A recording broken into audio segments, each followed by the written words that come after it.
onwards to the next video, and let's talk about peasants. Now, the humble peasant was the backbone of the armies and economies of many places throughout the world, in particular Europe and China. Now, they're of course most known for this, but that doesn't mean that they were only there or that they only did those things. But here's the problem. Peasants are bad for an economy. I get it. I understand. Some people are like, well, what about feudalism? I will get to that, and I will explain why it's wrong. For starters, let's consider the main types of labor. You, of course, have slavery, one of the first types of labor that was really dominant throughout much of history, because as much as many people like to hope and believe that somehow their country wasn't involved in slavery in the slightest, slave systems were incredibly common throughout the world. The West in particular had a long history of slavery. So did China, so did India. In fact, slavery around the world is still a massive problem. They just call it human trafficking now because, well, it's more descriptive. It's one thing to say that someone's selling slaves. Sure, it has a lot of emotion, but it doesn't mean much in terms of what you think of. It's another thing to say they're trafficking humans. It's far more descriptive. Then, of course, there's peasants. These are people who are subsistence farming, mostly. A peasant is a person who is farming land that they may or may not own, so long as it is subsistence. A person working in a factory on a commercialized farm is not a peasant. They are too small of an... Sorry, I should probably rephrase. Those things are not peasant work, because fundamentally it's not a subsistence lifestyle. Peasants are subsistence farmers. They live for themselves. What you were looking at there is what some would call a proletarian. I'll just call a general wage laborer. These are the three main laborers that you'll see in terms of average days throughout history. Now, over time, we have shifted from slavery to peasants, like with feudalism, to wage labor during the Industrial Revolution, the second one in particular. But then, what's the problem with peasants? Well, let's go down the list and start with slavery, and you'll be able to see some patterns afterwards. Why is slavery bad? Isolation. See, when you're a slave, you don't make money. That is part of it. Because you're owned by someone else, all the work that you do gets rewarded to the person who owns you. And so, you are not participating really in the economy. Sure, you're working, but you don't have a wage. Your production isn't being sold by you. You are basically just a dot that could be replaced with anyone. And that creates a problem. Isolation means money doesn't move. It's not saved, it's not spent. It just doesn't move. And because you're not interacting, you're not really specializing, you're not really growing your abilities. And you're not contributing to the economy. Peasants are just this to a lesser extent. It's partial isolation. See, a peasant still can produce surplus. In fact, they do it a lot. During feudalism, that's how you see these wealthy aristocrats eventually rise, is these peasants would produce so much grain, and then a percentage of it would be taken by the lord in the manor system, and this contributed to the feudal structure. But the thing with partial isolation is, because they're, again, subsistence farming, they aren't specializing. So not only are they growing their own grain, they're harvesting their own milk, apples, making their own chairs, sewing their own clothes. Everything is done by them. They aren't specializing, they're just doing what they have to do to live. Which means money rarely moves, or rather slowly moves. It doesn't go into savings, it doesn't go into expenditure that much, except when it is absolutely necessary. As a result, peasants basically make no money. they're not profitable for anyone involved. You're not likely to buy much from a peasant because they're subsistence farmers. They're just producing enough for themselves. If they're lucky, they may sell you a few apples. That's about it. But what about a wage laborer? They're integrated into the rest of the economy. They specialize. When you go to a commercialized farm, they are fundamentally farmers. There is no making chairs in your free time, or because you have to, rather. No sewing clothes because you have to. They're going to buy that with their wage. They are purely a farmer. That is their job. They grow crops, they sell crops, and then they buy what they need with the profits from that. And so what this means is money flows. Now, I'm not some Keynesian who's going to say it's a circular flow. It's not. But think about it like this. Let's say this is you. You produce chairs because your boss hired you to produce them. And you get paid a wage. Let's say $50 a week. And you then spend that money to buy something else. Let's say bread. From there, you of course grow your influence, your money. And while you save some, you put some money towards savings. You still buy things. Maybe you buy clothes next. So on and so forth. But because you're specialized and you just make chairs, the amount of chairs goes up. And here's the thing. All of those people who are making the other things, the person who makes the bread, the person who makes the clothes, all those people are doing the exact same thing as you and making money. They may not make the same as you, maybe they make slightly less, who knows. But they're still making money. And then what are they going to do? Well, someone's got to buy your chairs. In fact, a lot of people will have to buy the food and the chairs and everything else. So the web gets more complicated. With just these three people alone, you can already see quite handily, things get bigger and people interact more. And so things grow.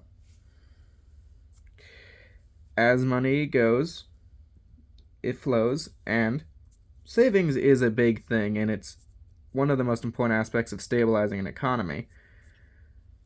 But because there's money flowing throughout the economy, because there's people who are buying shirts, who are buying chairs, buying bread, buying everything they need, the economy grows, because part of the subjective theory of value is that people's value for a good is determined by their beliefs.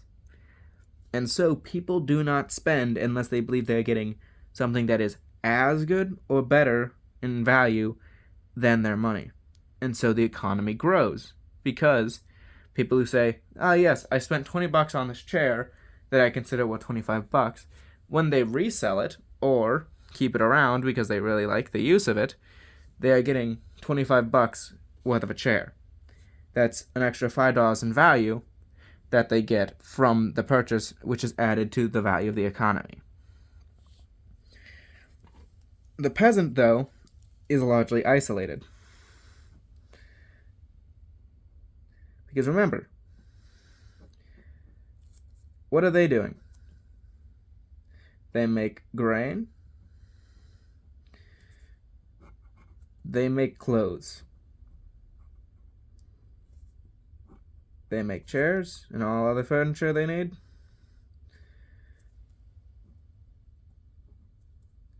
And of course, not only do they make all the things they eat, but also they have to later sell it if they have a surplus. If they're going to sell, they're likely not going to be making much money. Maybe they make $10. I'm of course just spitballing here to demonstrate a point of, when it comes down to it, look at how little they interact with anyone else, the peasants. They're producing this, all of it. And what they do sell, going out to the market, is far less than a wage laborer. Because a wage laborer specializes so they get really good at their job. They make more money because of it, and the amount of things they produce goes up. For the peasant, this isn't the case, because again, everything's largely isolated to them. Part of self-sufficiency is that you don't need to interact as much with others. But importantly, for a peasant, that means they just don't, unless absolutely necessary, or they're lucky enough to get a surplus. And so fundamentally, for a market, it is better to have wage laborers than peasants, because they're largely isolated. For slaves, it's even worse, because it's just, well,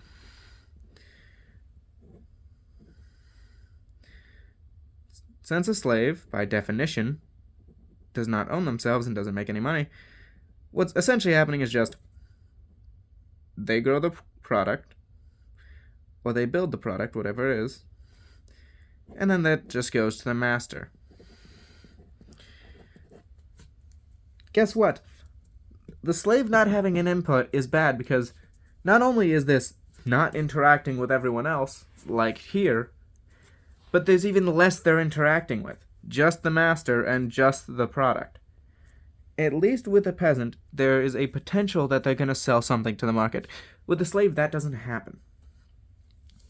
And sure, the master may spend some money, and they may make some profit, but because of how few people are actually involved, there's less interactions where value is growing.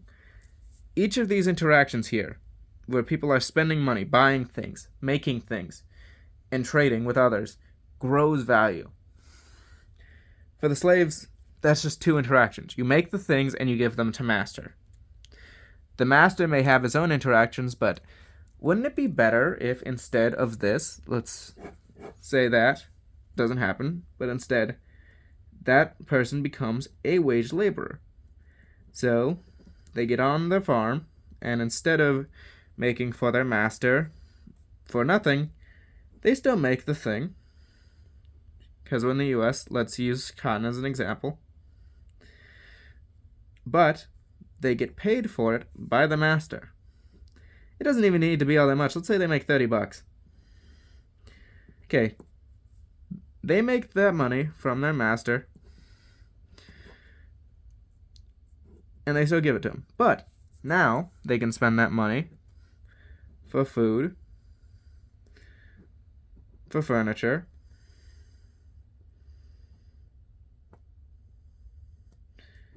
for clothes,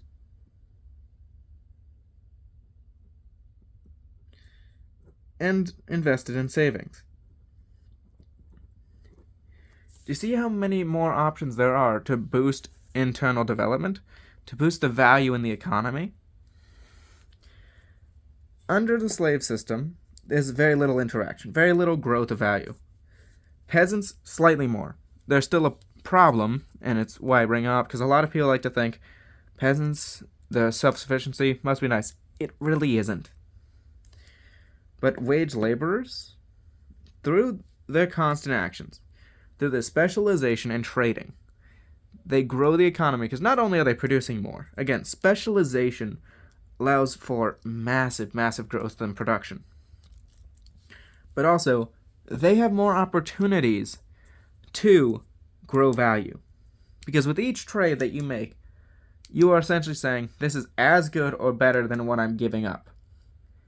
Unless you are really dumb with money, you should believe, fundamentally, that when you choose to buy something, it must be as good or better than the money or other goods you give up. If you don't believe that, and you still go through with the purchase, you are setting yourself up for failure. But even with those people that do still sometimes do things for less than they believe it's worth, plenty more people view things as more valuable when they buy it than the money they pay for it. And thus value grows. And because there's more interactions in a wage system with wage laborers, the value grows more. Peasants are a problem in an economy because fundamentally, they are still one person. And that one person could be anything. They could be a slave, they could be a peasant, or a wage laborer in theory.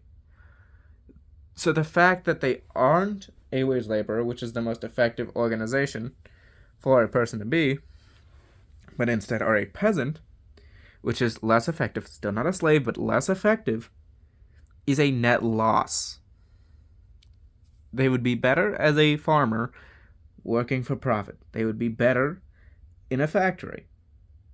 The fact that they aren't is a drag on the economy. I don't mean to bash peasants, it's just, in terms of what's best for the economy, that's wage labor. That's working for money to produce things that are later sold to others. I'll just finish this up with this. Yes, I do play Victoria 3, and yes, this did make me start to think of it. Needless to say, I was playing as the US, and, well, I was trying to industrialize. You can see where some of this opinion comes from, just from that alone. But still, that will be all. Thank you very much for watching.